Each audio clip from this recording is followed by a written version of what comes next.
para falar de um tema importante, embora seja pouco abordado na sociedade, deveria ter uma abrangência maior, que é sobre a situação da síndrome de alienação parental. Quem vai conversar conosco hoje sobre esse tema é a psicóloga doutora Josenilda Avelino. Doutora, muito bom dia, bem-vindo ao nosso programa.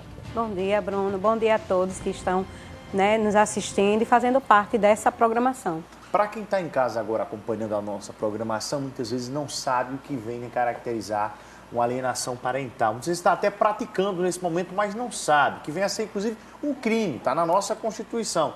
O que é que representa isso, doutora? Então, a alienação parental, na verdade, ela é toda interferência na formação psicológica, sempre praticada pelo cônjuge, né? Sempre praticada também, além do cônjuge, tem também os familiares de uma das partes também que terminam praticando isso.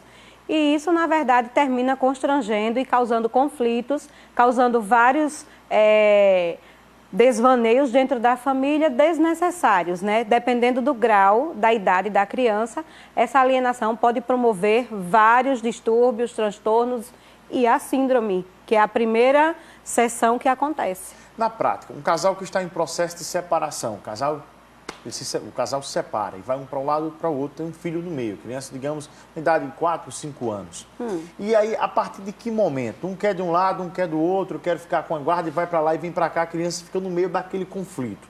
A partir dali, na prática, assim, o que é mais utilizado para poder atrair a criança que se considera uma alienação?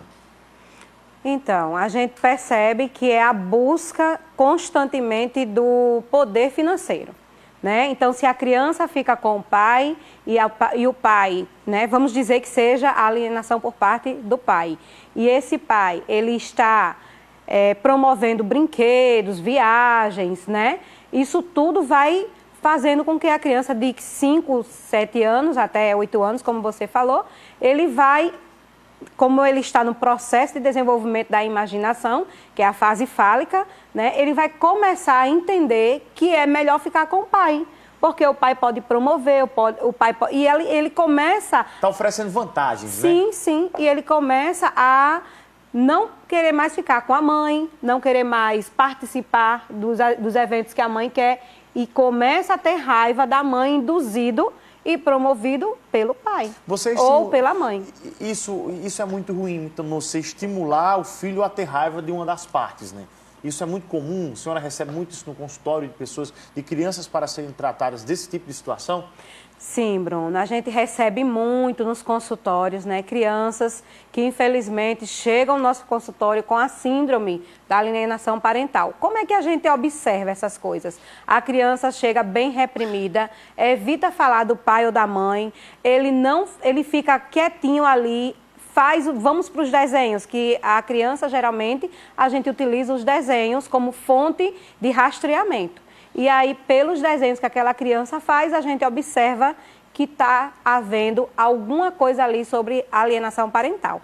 Então, a gente vai investigando, chamamos os pais, mesmo que separados. Se eles não quiserem vir igualzinhos no mesmo dia, a gente chama em dias diferentes e conversa para justamente fazer essa investigação e chegar onde realmente ela tem que chegar, onde realmente... o desenvolvimento e o fim dessa história. Ô, doutora, mas nessa briga de um pai de um lado, a mãe do outro, cada um querendo ficar, quem é a pessoa ideal para observar que a criança está sofrendo nessa parte, que a criança está sendo atingida? Quem é a pessoa ideal para pegar a criança e ajudar a tratar? Se o pai e a mãe são partes interessadas. Então, Bruno, tem que existir muito amor mediante a família, tanto paterna como materna. Porque, de repente, um avô, uma avó, paterno ou materno, percebe isso.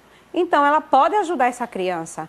Uma professora, uma tia da escola percebe, ela pode ajudar essa criança, tentando conscientizar o pai do caos que o pai ou a mãe, né, dos pais, o caos que eles estão causando na mente e na cognição dessa criança. A senhora permanece aqui ainda sobre esse tema. Nossa equipe está agora ao vivo nesse momento para tratar sobre a síndrome da alienação parental. Ela com a advogada Maria Cristina, que está conosco e fala agora sobre essa situação. O que é que a lei trata sobre isso? O que é que diz a lei sobre esse tema? Sabrina Barbosa, bom dia, Sabrina.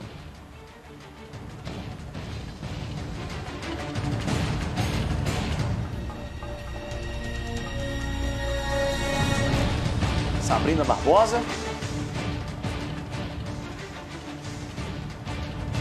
Pois não, Sabrina, você está no ar, fica à vontade. O contato está sendo restabelecido com a Sabrina Barbosa. Nossa equipe está restabelecendo o contato com ela, um probleminha na conexão, para que ela volte a manter contato conosco. Aqui uma psicóloga do outro lado, uma advogada, para esclarecer o que diz a lei sobre isso. Pois não, Sabrina, você está no ar.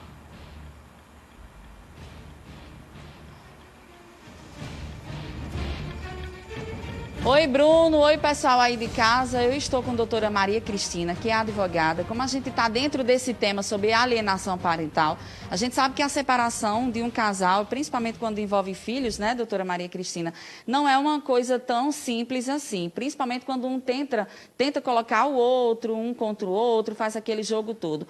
De fato, o que é alienação parental? Quando é que isso acontece no âmbito jurídico? Bom dia, seja bem-vinda ao Tribuna Livre. Bom dia. Primeiro, agradecer aqui e cumprimentar todos que estão nos escutando. O tema da alienação parental é um tema muito importante. Há uma lei, que é a Lei 12.318 de 2010, que trata sobre, de forma bem pedagógica, quais são as condutas que caracterizam a alienação parental. E, infelizmente, quando o casal se divorcia ou quando há a dissolução de uma união estável, e esse casal não consegue fazer isso de uma maneira madura, pensando em não afetar os filhos, quem mais sofre nesse processo, sem dúvida, são os filhos. A alienação parental é quando há aquela conduta que dificulta o direito de convivência dos filhos com os pais em virtude da separação, em virtude de não estarem mais morando sob o mesmo teto ou até mesmo compartilhando uma vida a dois. Doutora Maria, muitos pais têm dúvida com relação a entender quando de fato está acontecendo essa alienação parental. Muitas vezes a mãe ou o pai não sabe que está fazendo isso. Quando ele não tem conhecimento de que está causando essa alienação parental, em termos jurídicos, qual a orientação que o advogado dá? Quando há prática de alienação parental, existem atos que são bem característicos. Por exemplo, você se divorcia ou você se separa ou até mesmo dissolve a união estável e, de forma imotivada, você se muda para um local distante. Se isso não é em razão de um consenso, pode caracterizar, sim, uma prática de alienação parental. Ou então, quando você vai exercer o seu direito de convivência e sempre o outro genitor está obstaculizando, dizendo, hoje a criança não pode porque tem um aniversário ou está doente. Ou quando você oculta informações a respeito da criança, como, por exemplo, rendimento escolar, como, por exemplo, também a questão da saúde. Enfim, é importante que se entenda que o fato de você não estar mais casado ou não estar mais convivendo com o pai ou com a mãe do seu filho, não deve haver qualquer prejuízo na convivência desse filho com esse pai ou com essa mãe. E é importante que se diga que é um direito fundamental da criança esse direito à convivência com seus pais. Não é um direito do pai ou um direito da mãe, é principalmente um direito fundamental da criança que efetivamente fique nessa garantia de conviver com os seus pais, independentemente da relação entre eles. Muitas famílias, em virtude de não aceitar o fim da conjugalidade, de forma inconsciente, porque se trata, vamos dizer assim, de uma desfunção no exercício da autoridade parental, uma desfunção no modo como você é pai ou mãe, você acaba que quer afastar o filho do pai ou da mãe. Obrigada, doutora Maria Cristina, pelos seus esclarecimentos. É muito importante, Bruno, a gente ter sempre uma orientação jurídica, principalmente quando se fala em relação a essa questão de filhos, de família, com toda a instituição familiar. Eu volto com você.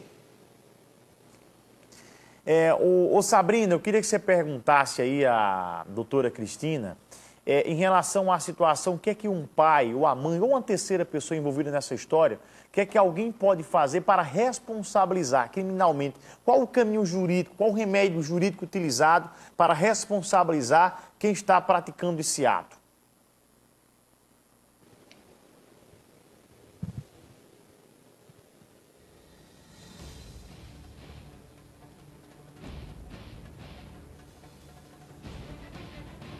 O que é que um pai e uma mãe pode fazer com relação a essa situação quando acontecer a alienação parental?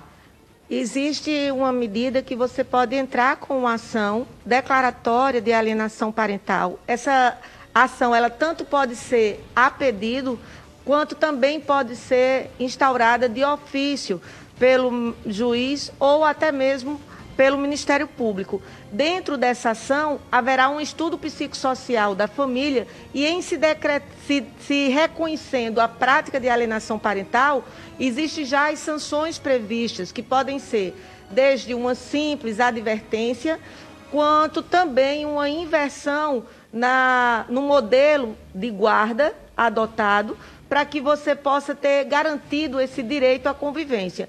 Importante falar para você que nos escuta que desde 2014 há uma modificação no direito brasileiro em razão da guarda, ou melhor dizendo, um modelo de convivência que deve existir durante a finalização, vamos dizer assim, da família, seja matrimonial, seja convivencial, que é o modelo de guarda compartilhada, que significa a responsabilização conjunta dos genitores em relação ao exercício da autoridade parental.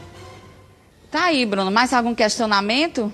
E agradecer demais a entrevista da doutora Ana Cristina. Obrigado pela entrevista conosco, minha cara Sabrina Barbosa.